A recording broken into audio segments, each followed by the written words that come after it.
think as a founder, you really need to understand, and this is also, going back to finding the right investors. If an investor, if a firm has $1 billion fund, you have to understand the firm, investor math. They're looking for companies that are scaling exponentially. I mean, absolutely rapidly. This is why they always talk about rocket ships, right? Their money is brought in to pour gas on the fire, is to, give fuel to the rocket. If your company isn't ready or in a position or in a market that allows it to scale, ultra rapidly, then don't go after the General Catalyst. Don't go after the benchmarks. Don't go after the Sequoias, because that's what they're looking for. They're looking for fund returners. What's up, Businesses Blumin fam? I missed you guys. Sorry for that small delay, but we're back this week with another great episode. So my next guest is a 4-time founder, and he's currently the principal of First Time Founder Capital, where he's on a mission to help startups navigate the messy fundraising landscape, especially considering the current economic environment. We spoke about a ton of things, including his early time as an entrepreneur and some of those early fires that he had to put out, and some of those hard lessons that he had to learn as a first-time entrepreneur, especially with someone that doesn't have a typical business background. We also spoke about everything venture capital and some of the worst things that entrepreneurs can do in reaching out to investors and some of the best things they can do. So if you're currently on your fundraising journey, then this is definitely an episode for you. So without further ado, enjoy my conversation with Mike Spidaliere. Mike, welcome to the podcast, man. Thank you so much for having me. How's your day going? It's going well. While I was doing research for this episode, I was just looking through your LinkedIn. I saw some interesting stuff. I saw you actually have a BS in music business. When you were younger, is that something that you saw yourself going into or working in long term? Not at all, no. So actually, I went to right after high school. I went to school for film for a year. It was something I was super interested in, but that first year really just beat the obsession out of me. So I took the year off. I ended up working at a climbing gym and just rock climbed around the New England for the year. But while I was at film school, I met this guy named Dan who started showing me some of his music interests. And, in high school, I was one of those classic, I listened to the radio, top 100, really didn't have that much effect on me. But this music started to really, bring about a lot of emotion. And I started to realize that music could be a lot more and really built up a pretty heavy passion for it. So I ended up deciding to go to school for music production and the business side of things. Graduated in 2 years with 2 degrees. And here I am today, not working in music whatsoever. Yeah, that's how life be sometimes. So you mentioned that you rock climb in the gym. Was that your first gig after college? Like you just didn't know exactly what you wanted to do in the music business, so you just ended up working at a rock climbing gym? So that was after film school. Right after music school, I actually had started my first business about 6 months before school ended. So I went full time on that. I did actually move to Austin for about 9 months right out of school, worked music for South by Southwest and a couple of different gigs out there. But then my startup started picking up some traction, some heat. So I ended up moving up to Denver with the other 3 guys and began working on that full time. Got it. Okay, cool. I appreciate the small clarification there. So your first company, I know we just talked off air how it's pronounced, but it's Viewzr, right? Yes, perfect. Okay, got it. I'm happy I totally didn't butcher the name of that. But you mentioned the startup you started working on after kind of you floated around a few gigs. So speaking of that company, Viewzr, how did that initially come to be? It was actually for a project in one of my last classes. One of my good friends, Wes, had this idea for a little while. It turns out brought the idea toward a project of ours. And we, after doing some research, we started to realize that it had some legs and he'd wanted to do it for a while. So we started to get a little bit serious, brought up the business plan, started to figure out, the different aspects, how to build a foundation for it, all of that, and hit the ground running there. So speaking about, you said your friend Wes was the person that kind of thought up of it or originally. When he thought up of it, what problem was he solving or where did he see a niche for the market for Viewzr? This was back in 2010 or so, 2012, somewhere around there. It was like, yes. Yeah. A lot of these, Vimeo was pretty huge. YouTube obviously had dominance already. But a lot of these sort of smaller level, but highly, uh, watchable, really, really high quality content creators were just not cutting it. They really, couldn't make enough to live off of their passion. And we thought that there was another way, right? There was a way to allow these content creators to really build what they're most passionate about and make a good chunk of change off of what they're building versus, the 0.003 cents per dollar or per stream on Spotify, on YouTube, on Vimeo, things like that. So when you were building it, is it something that you guys envision like a modern day Patreon or something like that, where people, you could kind of cut out the middleman and people could just directly interact or kind of monetize their audience? Was that the initial vision for it? Yeah, it's pretty similar. The product itself was, it had sort of two platforms. The first was a really highly curated, high quality, content player like Vimeo, right? Vimeo has always sort of been that higher quality, upper echelon version of, the everyday person uploading a video of their cat on YouTube. So we had this one platform where all the viewers came and they got to watch all the content. But the real bread and butter was the content creator portal. Man, I haven't pitched this in a while, but the content creator portal, signing up as a content creator gave you access to all the tools and the network of content creators across the globe that we had gathered. We, by the end, we had action sports athletes in Vancouver, we had musicians in Spain, we had filmmakers in Italy, we had all of these incredible musicians and artists and things across the globe. So you sign up as a content creator and you essentially get access to that network. You can reach out to those people to collaborate. And we were, working on building a bunch of tools for editing and really making it a one-stop shop for that content creator to make a living off their passion. Got it. So it's also in a way like a modern day community, because I know right now community management is popping off a little bit. So in addition to all those tools that you were mentioning, the vision back then, which is kind of incredible because you're seeing like 10, 15 years later, a lot of really similar companies coming up. But back then you envisioned it as just like a community, but also a tool for content creators could like connect with each other, network, and also help build each other up. Is that, what the vision was way back when? Yeah, exactly. So, while I was doing research, and I think I spoke about this off for a little bit, I also read a few of your Medium articles, which are, I guess a little bit old. I don't want to age you or anything. But there was one story where you talked about you were living in Denver, I believe, or you were living somewhere else, and you ended up kind of just pulling the trigger, just like moving in with three of your co-founders and an Airbnb startup kind of thing. You guys were all living in one apartment. Your room was past the ping pong table. I vaguely remember a detail like this.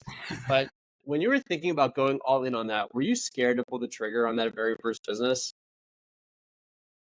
There certainly was a little bit of fear there. There's no doubt about that, but I think it was a lot more excitement. Being able to, move in and work with three of my closest friends on something that I was really passionate about, and we were already starting to, gain some traction. So, I didn't move up to Denver without the business already having, a little bit of foundation there. It didn't hurt that the CEO at the time, Wes, before I took over the last year and a half or so, his parents had this really gorgeous house right outside of Denver, and they allowed all of us to live in the house with them while we were building this company. So, as you mentioned, my room was right past the ping pong table and the movie theater and the wet bar, and it was pretty magnificent. It was sort of like the show Silicon Valley, but a little bit of better digs there. So that was pretty incredible. I sort of took on the outward facing role, um, and was out at events 6-7 days a week, going out and pitching this thing to everyone I could find out in Denver. Really ingraining myself into the startup ecosystem there in Boulder, and I certainly wouldn't trade that experience for anything. So you mentioned that you worked with a few of your best friends on this. A lot of people have differing opinions about whether they should go in with some of their boys or some of their friends, like on a close business. So as someone that has the experience and you've had to have those difficult conversations with friends, as I'll get into a little bit later, what's your opinion on starting a business or kind of going into business with your friends? I think you have to have a very clear understanding of each other's goals, and a clear understanding of what your role is. Everyone has to have their KPIs, right? You have to be performing. If one person is sort of slacking off, that's when those uncomfortable uncomfortable conversations start to, rear, it gets quite sticky if, two of you are really pulling the weight while the other two are sort of slacking off. So I think that if you are able to really identify and stay strict to those sort of guidelines, then I'm all for, starting a business with friends. You just got to make sure that your friendship is strong enough to withstand the uncomfortable conversations and potential, disagreements throughout the entire process. Because building a business is not easy. Building a startup is exceptionally difficult, and tensions can run high quite often, and hard decisions need to be made constantly. And so it can be a tricky situation to put yourself in. But if you and a friend really want to dive in, you just got to make sure you have those fundamentals in place. I mean, it's a tough conversation, but at the same time, you can tell yourself you only live once. So I guess you have to pick your challenges one way or another. But speaking of challenges, I'm sure that was only one of a few that you had to deal with. Thinking back on Viewzr, if you had to think of one thing, what would you say was the hardest part about working on the first business? Uh, I think that the first thing that came to mind was tearing content creators away from YouTube, which was generating them some cash, some of them. That was always an interesting sales call. And trying to keep myself from sort of fanboying out when I was talking to, some of these artists that I listened to for many years, and actually sports athletes that I, emulated when I was out climbing in Colorado a lot. But I would say the hardest part was, we were kids. We didn't go to school at HBS. We didn't get our MBAs or anything like that. We didn't have any of the fundamental background to understand where we needed to focus our time and how to build a strong business. It was one of those scenarios where we had to wake up every day, and there was a new fire. We had to learn something new. We had to, really figure out all the wild amount of acronyms that go into, marketing. We had to figure out our accounting and, all of these different aspects of the business that we had to figure out as really children. It was what made it really enjoyable and really fun and exciting, but it was also the most difficult part. I like to say that the 4 years or 3 years that we spent on Viewzr taught me more than, all of my schooling combined. Yeah, I can definitely relate to that as someone that's trying to build up a podcast as a serious gig. Definitely, I've learned much more in the last year than I learned in 4 years in university. So I agree with you on there, brother. But I actually want to dive into something. I want to get into a little bit of it this later because it's something you end up doing today. But you mentioned that before, one of the hardest parts was like you didn't have a typical business background. You were one of these HBS kids who seemingly can get funding for anything. So as people that didn't have, or as founders that didn't have that traditional background, how did you go about getting funding for Viewzr? We didn't end up getting a whole lot of, venture funding, but we did pull in some friends and family, some angel checks. It really was just about the network that we were building. I was out there at these events pretty constantly, always, hawking this new tool for content creators, always sort of selling. And it didn't hurt that, Wes's parents were connected. It was certainly quite helpful. We weren't out there on Sand Hill Road, going back and forth and pitching to Sequoia and all these other, major players. But yeah, it certainly was interesting. I think Wes did a lot more of the work on that front. He was sort of the heavy lifter on that aspect during Viewzr. My fundraising really didn't come to fruition until, my second and third business, especially. And now, of course, with First Time Founder, that's predominantly what I do. When you guys were trying to get funding back then, I'm just curious. I know this was like a long time ago and the landscape has changed, I mean, dramatically in the last 10, 15 years. But when you went to go pitch to investors or pitch to people and kind of they told you no, what was the overwhelming feedback that they told you at that time? I from memory at least, it was, come back to us when you have more traction. It's the sort of age old story. Deja vu. Yep. Yeah, it's we're gonna set these mile markers, and once you pass them, if we're not ready to make the investment, we'll move the mile markers. It's sort of the classic, reason why founders don't get investment, especially these days. It's tough to get investment off of an idea. We were slogging away, but we were a small team, and a lot of the outward sales of getting these content creators is what propped us up. we had to bring in a lot of the content creators in order to have the content to bring in the users. So it's sort of this flywheel, and we didn't have a full dedicated enterprise sales team to start bringing in all these content creators. So we were a little bit slower moving than the average venture scalable business at that time. But it's also, you're coming into a legacy industry, right? You're trying to disrupt uh the entire content creator sphere, the Hollywood, YouTube, Vimeo. I mean, some of these ultra capitalized companies. I think that was probably post Google purchasing them too. So I mean, Super capitalized. stepping up as a couple of kids, that went to school for music production and music business, to fight up against Google is a tough ask.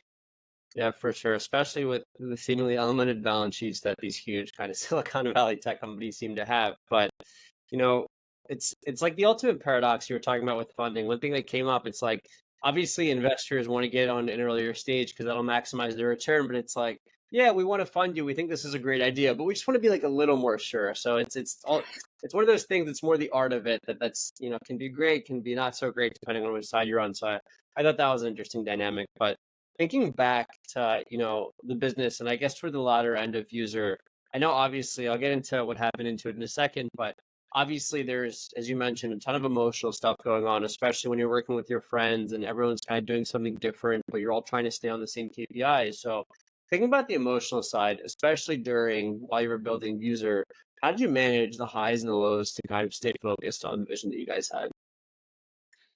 That is a tricky question. I'm not going to sit here and tell you that I'm still, or I'm a pro at that even now. So I did learn very early on that entrepreneurship comes with those, the highest of highs and the lowest of lows, right? You could have an absolutely incredible start to the day, and then something happens with, development, or something happens with XYZ, and you immediately get torn back down and have to, face that reality. I think that it was a positive that I was with friends experiencing it, versus, just some sort of, individuals that I knew, but not necessarily as closely tied to as, people that I could be really open with. One of the things that we always used to do, back in the day when things were getting heavy, we always used to, go into the theater and play NHL, something that we did often in college. Once you're playing that, and all the emotions are sort of targeted at the other team, we found that we were able to sort of step back and think about the business rationally, and start talking about strategy and things like that without, the festered up emotions that had built up. So I know I touched upon this a little bit earlier, but ultimately, what ended up happening with Viewzr, and what would you say the biggest lessons were? We ended up getting to that classic point. We were young, the business was moving, but it wasn't moving as quickly as we wanted, and potential investors wanted. So we ended up getting up to that sort of, catch 22 of, we need more traction in order to get funding. We need more funding in order to get the traction. We could continue slogging it out, just pushing.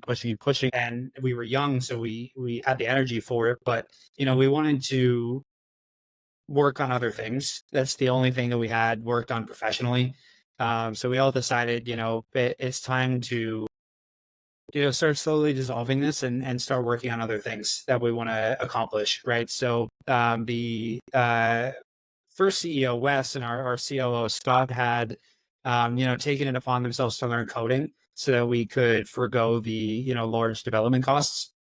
So, they were interested in diving into the whole coding world, and building things that, were outside of the Viewzr sphere. And so I think we all sort of amicably decided that it was time to, move on to something else. Are you guys all still close today? Like, do you guys have fun war stories or get together like a late night of drinking and talk about those days? Yeah, yeah, absolutely. Happy to hear that there's a happy ending. So I know briefly afterward you ended up kind of opening your own cannabis coffee shop in Denver, I believe, and you also ended up working as I saw software development representative. So I want to touch upon the cannabis shop first. Where did that idea come along? Because that seems like something totally different than working with content creators. Like, what was the motivation behind that? So interestingly enough, right as we decided to dissolve the company, the citizens of Denver passed, a bill for the legalization of social consumption of cannabis. Yeah, I mean, it was delivered on my doorstep. As you're probably familiar, drinking coffee and being an entrepreneur sort of goes hand in hand. So I started to get really into coffee, and I was exploring all the different coffee shops in Denver, taking a bunch of meetings there, and really just became sort of passionate about the coffee industry and the coffee I was drinking. As soon as that happened, the immediate idea came to me of why not bring the Amsterdam model over to the US, right? I mean, they have these cafes where you can socially consume and get coffee and hang out with friends and things along those lines. So I figured it was sort of a natural next step. So you're completely right. Going from a web CEO, working with developers and lawyers and content creators is exceptionally different to working with the license and excise board and sourcing coffee beans and talking to real estate agents and going touring spaces and designing a cafe and all of this stuff is a completely different ballgame, which I absolutely loved. A whole new set of problems for me to solve and learnings for me to pull in. So it's super fascinating work. I worked with a handful of really incredible consultants um, that helped me build the foundation. I was working with a great real estate agent that was showing me spots all over the city. And, I actually pulled in one of my co-founders from Viewzr days to come in and work with me on that project as well. Uh, you know, it was uh, it was an incredible experience. We never actually opened because we ended up getting sort of pigeonholed on the real estate. Understandably, there were a lot of regulations around where we could open up shop. We had to be, X amount of feet away from schools and public places and things like that. I completely get it. But it sort of put us in a position where the real estate was really scarce and few and far between and a lot more revenue intensive or a lot more capital intensive than we really could sort of muster with that business model. So, about a year and some change in maybe, can't remember exactly how long, but we ended up deciding, let's back burner this until things get a little bit more fleshed out. We were sort of first in the door, trying to lead the way and pioneer this. We figured let's just press the brakes a little bit and try and figure out if there's a way to do this later on. You mentioned SDR work. I took a job at a firm out of California that had opened up a Denver office to sustain me, keep the lights on while I was working on the cafe, and did the whole SDR work. Went in from the sort of lowly stages of first becoming an SDR and moving up to enterprise SDR, taking control of all of Canada and all of these different skill sets were sort of born and really helped me out my sales game, which certainly would have been useful during the Viewzr days. Sort of builds on top of that, and utilize a lot of that skill set today at First Time Founder Capital. So it was all part of that necessary journey. So thinking about like going from the entrepreneurship journey to going to work as an SDR, what was that transition like from being an entrepreneur to corporate America? Like, was it a rough transition or did you welcome it? Like, what was the vibe behind that? Like, I know you were still building the coffee shop at the same time, but it's a different vibe you can probably imagine, or as you know, Yeah. working, for yourself versus working for another company. So what was that transition like? I realized, pretty concretely by the end of that experience that I don't like working for other people. That was a pretty big learning, a pretty classic mentality for CEOs to have. I enjoyed the people I worked with. Didn't necessarily enjoy the work very much, but like I said, gained a lot of skills there. Had a couple of really incredible months, years there. I was there for a year and 3 quarters maybe. Did some good work, met some really cool people and uh got a little bit of latitude to work on my company during that as well. So I certainly appreciate that from the sort of middle management there. It's funny. That's a common theme we hear in corporate America. It's like I like the people I worked with, but the work not so much. So that seems to be the common theme about big corporations. But I'll leave that for another day. So I want to jump into a little bit about what you're up to today. So right now, you have a company, you're the founder of First Time Founder Capital, FTFC for short. Love acronyms. But right now, you work with entrepreneurs to help them get funding. And thinking back, you probably could have used yourself way back when. So, it'd be cool if there's someone invents time travel, if you could go back in time. But I don't think we're anywhere near that yet. But just to get into it, I'm sure you've seen a lot of pitch decks. In your opinion, what's something you think that entrepreneurs consistently get wrong when pitching to investors? You don't need to tell the entire story. I often see pitch decks that are, either way too long or way too wordy or both. They try and fill the entire story. They try and fit it into a pitch deck, and that's not the it's not necessary, right? You don't want to leave out the golden nuggets. You don't want to leave out the important pieces like your revenue model, the financials, who your customers are, when we go to market is, things like that. Obviously, they're very important pieces, but you don't need to explain everything from start to finish in the pitch deck. The entire purpose of the pitch deck is to get you that first meeting, right? So, giving too much information away is, can often be your demise. So I think that's something that really needs to be hammered away into the sort of knowledge set of, especially first time founders. You don't want to over clutter. You just want to tell a tight, strong, valuable narrative. On a similar note, what's the worst thing an entrepreneur can do when pitching to investors? And that's Probably like a library of mistakes you're thinking of in your head. You're like, I could say this, this, and go on to that. the catalog. We don't have any competitors. We refuse to have an exit plan. We can build this business with one round of funding and never need funding again. There are a bunch. I can go for the rest of the podcast on those. Yeah, it's there are a lot of common mistakes.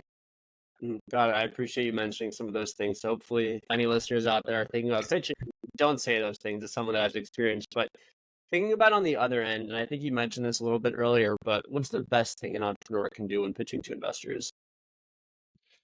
Show revenue. That's especially nowadays. I mean, we lightly touched on this a little bit earlier, but the goal lines have moved pretty substantially throughout the last couple of years. The days of being able to bring a napkin idea without a product, without a team, without customers, and gain pre-seed funding is very few and far between, and often completely gone for most founders. With pre-seed these days, investors want to take a little bit of that risk away that used to be sort of the bread and butter of that stage. They want to see that you have de-risked this. They want to see that customers want it. They oftentimes would love to see that customers are willing to pay for it by taking out their checkbooks. They want to see a product they can play around with.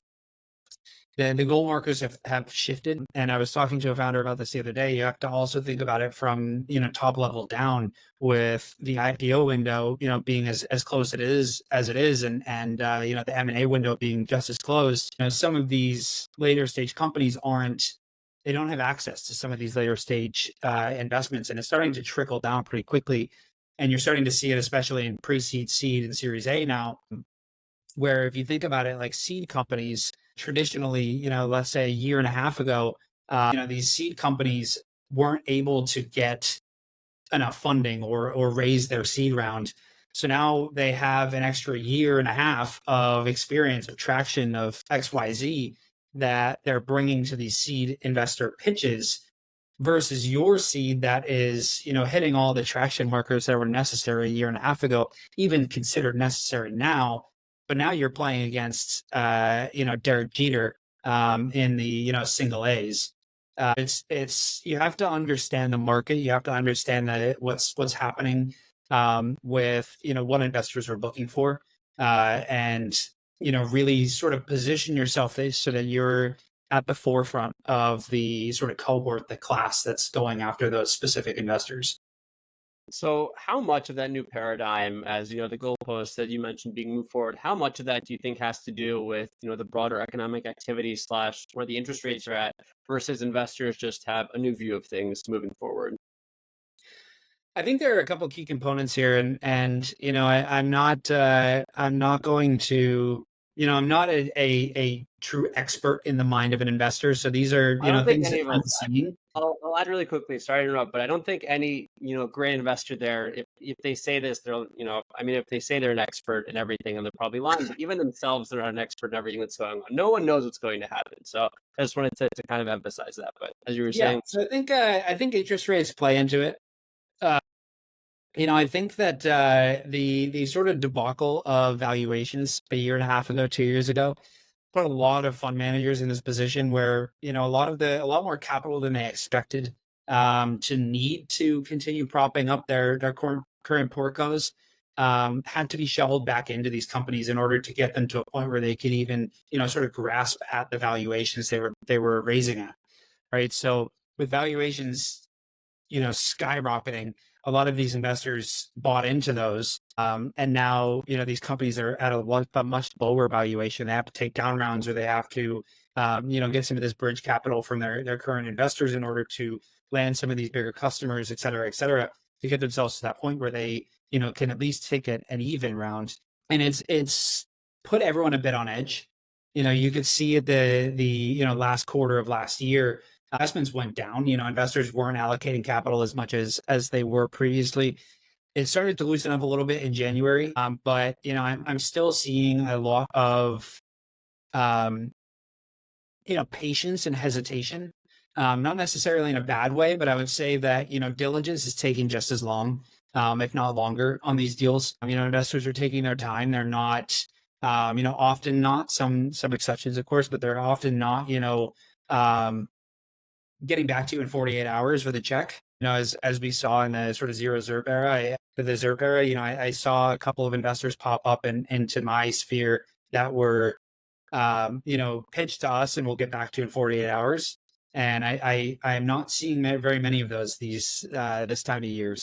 I think there are a couple key components that play into this, but investors are just being a little bit more careful. They're looking for these sort of less risky deals, and they're going after those over the top deals that are either in AI or in the companies that have been fortifying for the last year and a half since they weren't able to raise that next round. They've shown that they're scrappy. They have a little bit more traction than everyone else that's sort of coming in. So I think those are the components that come to mind, at least right off the bat.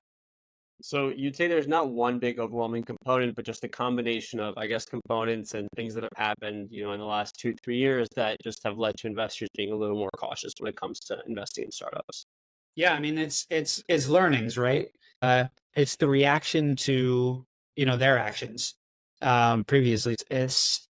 It makes sense that the pendulum would swing back, right? If they're investing at crazy valuations for a pre-product Web3 company just because they have Web3 in the pitch deck at outrageous valuations, it only makes sense that the pendulum would swing back and they would learn from that and pause and try and think and be a little bit more careful and look for a little less risk so that they're not put back in this position where their portfolio is incredibly overvalued. So thinking about the other side of the table here, a big challenge for a lot of entrepreneurs or founders is reaching out to investors, getting connected to investors, or knowing how to reach out in particular. So you actually have experience on both sides of the table. What would your advice be to entrepreneurs out there who want to know how to reach out to the right investors and what the vibe should be around that? Something I really stand strong on, and I tell a lot of founders, is you have to be hyper focused on finding the right investors. I tell them that they should be sniping, not spraying and praying. This idea of a pre-seed CPG founder, reaching out to every investor they can possibly find that's in their network or in their secondary or tertiary networks. Anyone they could find that will listen to them, even if they're Series B legal tech investor. It's wasting your time. It's wasting theirs. It shows lack of preparation, and you're just going to continue getting no after no after no. And one of my close friends has this sort of analogy here where it's like a boxer, right? Every no that you hear from an investor is a hit on the jaw, and it only takes so many no's for your jaw to break, right? And it's I don't know if you've ever gone through a fundraising round, but hearing those no's can be really demoralizing. It can be really, a big hit, especially if it's a top tier, ideal investor for you.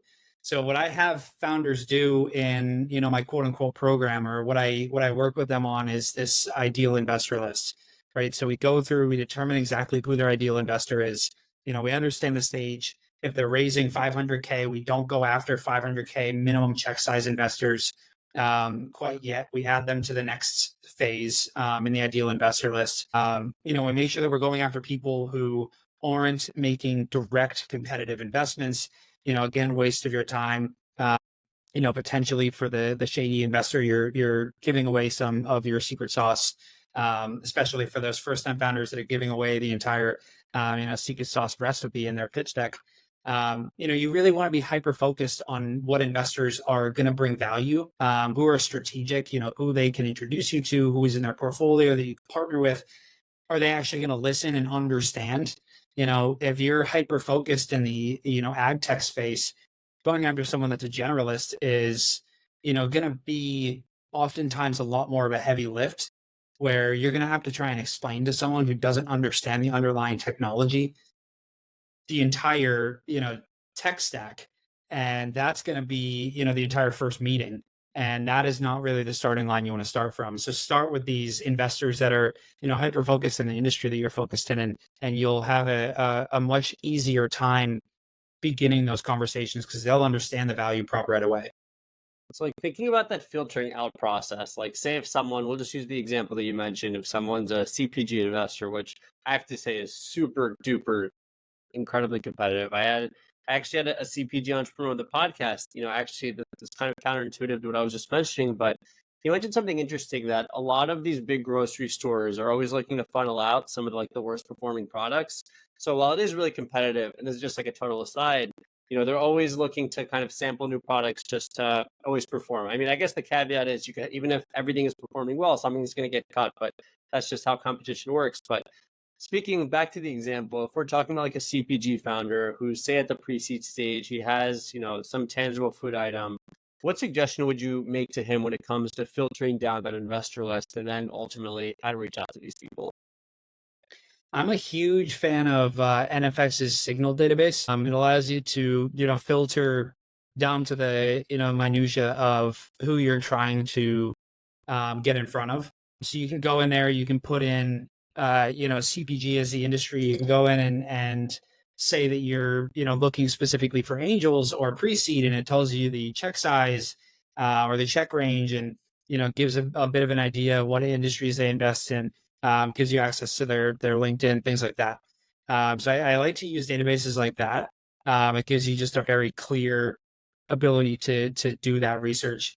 I've also been toying around with using AI, using GPT and Claude and things to just ask the simple question of, I have a client in, X industry that is, at, Y position, provide me with 10 pre-seed investors that are investing in this space, and give me the typical check range. That starts spitting out potential options. There's, the resources are certainly there. It's just a matter of, understanding what your market is, understanding what your value prop and your core competency is, and trying to determine what type of investor would be best suited to, help you pour gas on that fire.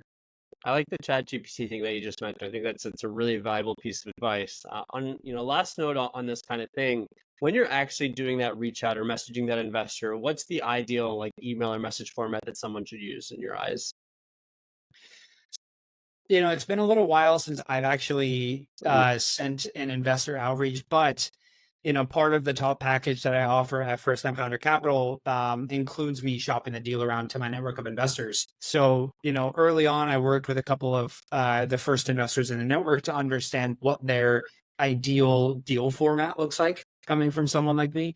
So, I could sort of run you through what that looks like from, I hate to use the term middleman, but someone in my position, showing them that deal. And I think that it's pretty pertinent to, how founders should be expressing their company as well. Oftentimes I see investor outreach that is, again, very akin to their model of pitch deck, where, it's 6 or 7 paragraphs long. It tells the entire story. And then, on the flip side of that, it's, hey, I'm building this company in this space, feel free to book some time on my calendar. It doesn't really give any sort of, you have to understand that what value are you providing? What's going to be the hook? If you think about the, 1,000 emails, 1,000 pitch decks that investors get on average a month, you need to figure out how to stand out. And it can be as easy as, showing your traction, showing what you're building, be interesting, show that you have built something that customers want.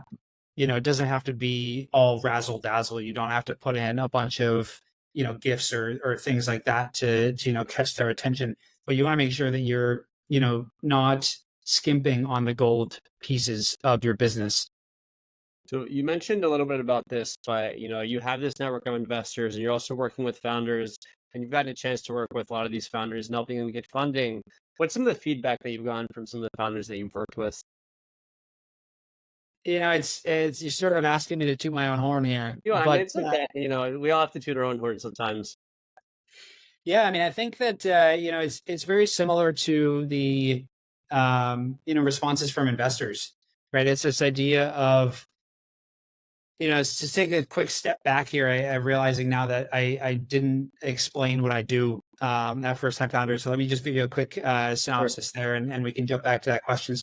First Time Founder Capital, I started this about a year and some change ago. I'm brought in by early stage founders, typically pre-seed to Series A, to help prepare for their raise. So everything from strategy and narrative build to deliverables, coaching along the way, really hitting all the necessary building blocks in order to get that founder and their company to that point where they're investable. Once they are investable, I've been building up a network of active investors. Just surpassed 375 the other day. Angels, VCs, family offices. I have one-on-one conversations with them, each one of them, to understand exactly what they're looking to invest in, industry focus, stage, check size, all of that.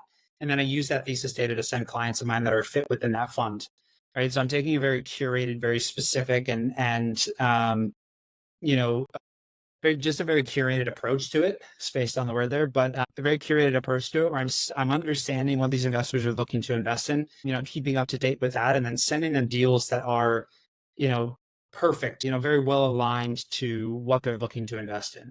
So, that process itself is, really dwindles it down into exactly what we were talking about, reaching out to the right investor, understanding exactly who you should reach out to, what sort of value and strategic value can you extract from that partnership on both sides, right? So I think that the feedback from both founders and investors has been very positive because I've been able to get them in front of investors that are, very strategically aligned, right? Whether it's, their LPs are, really well positioned to become partners or potential acquirers for this business.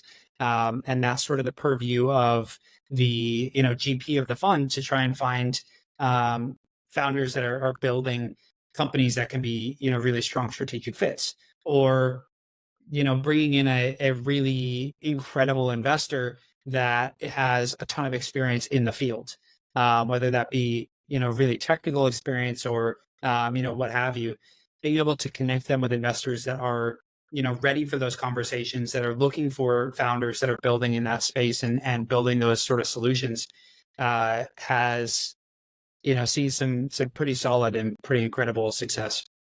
So people appreciate the middleman, Mike, is what you're saying. Yes. Make everyone's life easier. Yes. Okay. Awesome. I know aside from advising startups, like you just mentioned, you also happen to be an investor. So from the investor side of the table, what would you say are the top three things you look for before making an investment in a company? So, the investing side of things is actually quite interesting. So I'm a venture partner at a firm called Aconus. It's based out of DC. It may look and smell like an angel syndicate. It's members instead of LPs. We bring members in and they get to sort of pick and choose which investments they want to invest into that Alconis, diligences and sources. So, I've worked with Aaron, the GP, for a little bit of time there.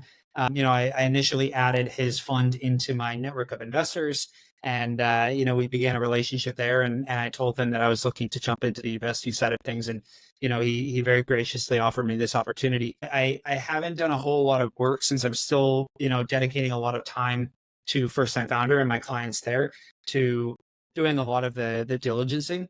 But I have been in meetings with them, of course, during these, diligence calls, and I've worked closely with them on that. It's not me directly investing, so it's difficult to answer that question. But Sure. and the firm Aconus is a little bit different in terms of scope for first time founder, where Aconus is focused on heavy revenue generating, sort of later stage, Series B, Series C. Series A all the way to pre IPO. Got it. So it's just past the sort of spectrum of where first time founder capital gets brought in. I think that a lot of the important pieces, or a few of the important pieces that I've gleaned from doing diligence on startups myself to bring into first time founder. Of course, it's my reputation every time I send a deal to these investors. So I have to make sure that, this company is up to par. I don't just, open the floodgates and then work with everyone. I think that the founder has to be coachable.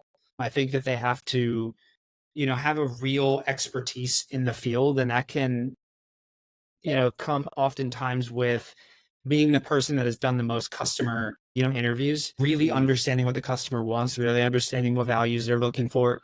Obviously, many investors will tell you this: the team is exceptionally important, especially early stage. You have to have conviction that the team can actually build what they're seeking to build, and gain market share for some of these behemoths, right? I think the market has to be, the timing obviously has to be pretty right for it.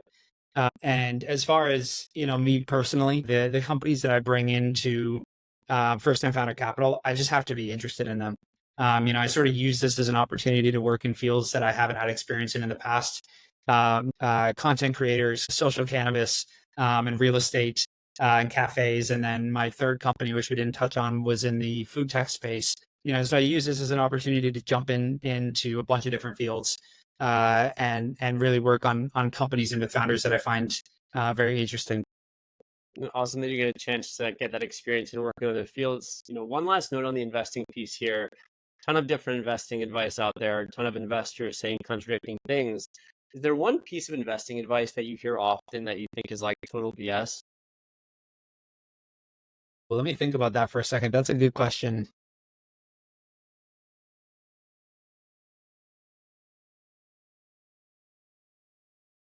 I think the first thing that came to mind, and I'm not sure if this is directly applicable, this whole venture scalable versus lifestyle business. I don't like the name tag that lifestyle business has. It just has sort of like a bad taste because of the reputation. I don't think that, I guess this is less investing advice and more towards Sure. startup founders. So sorry to sort of spin that one, No, but it's all good. I appreciate the perspective. style business doesn't have to be derogatory. I think as a founder, you really need to understand, and this is also, going back to finding the right investors. If an investor, if a firm has $1 billion fund, you have to understand the firm, investor math. They're looking for companies that are scaling exponentially. I mean, absolutely rapidly. This is why they always talk about rocket ships, right? Their money is brought in to pour gas on the fire, is to, give fuel to the rocket. If your company isn't ready or in a position or in a market that allows it to scale, ultra rapidly, then don't go after the general catalysts. Don't go after the benchmarks. Don't go after the sequoias, because that's what they're looking for. They're looking for fund returners, right? Understanding that venture math puts you in a position where you're reaching out to some of these, smaller funds that are, if you exit at, 350 million and the fund is 5 million, that's pretty substantial for that fund. That's a pretty big win. If you exit for 350 million and the fund is, 5 billion, and, it's pennies. Understand this idea of lifestyle business. It doesn't necessarily mean that you are not able to get any sort of investor dollars in. You just have to understand, the venture math. You have to understand where you're growing and who could potentially acquire you. What is the, sort of M&A situation look like in that industry? Because you can come in and build a business that gets investment dollars from, some of the smaller funds, and, build a really great life for yourself and then see a pretty strong exit. So don't, don't take that label as a end all be all. There's a way to figure it out. If you want to be venture backed, you're not growing in AI. I appreciate the perspective there. I want to ask you one last question. Parting note, you mentioned a lot about fundraising, and we really got into the broad spectrum of kind of the investing side and the entrepreneurship side. Overall, what's one bold prediction that you have about future fundraising? Ooh, bringing some heaters here. I like it. I think that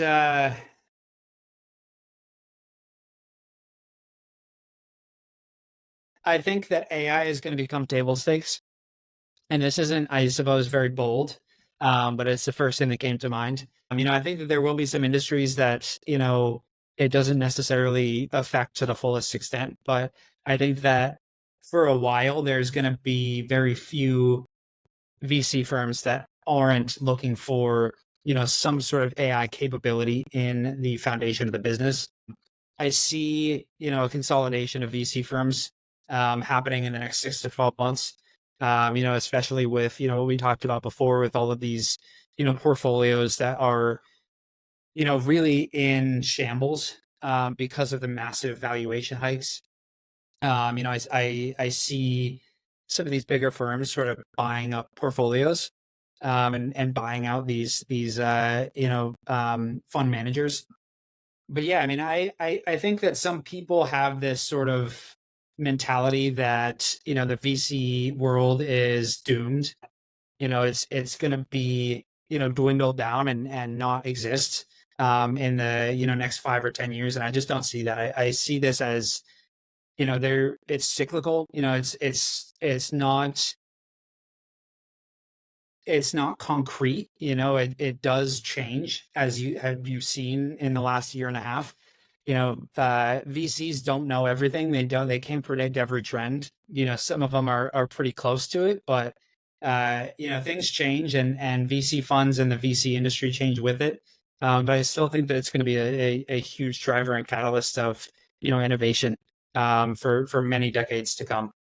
Got it. I think the hot take on there is a consolidation of the VCs. So I'll be sure to take a look or keep an eye out on that. But Mike, again, thanks so much for the time. And thanks for all that valuable advice and coming on the podcast. Yeah, absolutely. I really appreciate you taking the time. Thanks for listening to today's episode with Mike Spidaliere. If you enjoyed the episode at all, I've got one small favor to ask of you. Please subscribe to the podcast. Subscribing lets us invest in the show and make everything even better for you guys so we can add more actionable value to you. So thank you, and I'll see you next time.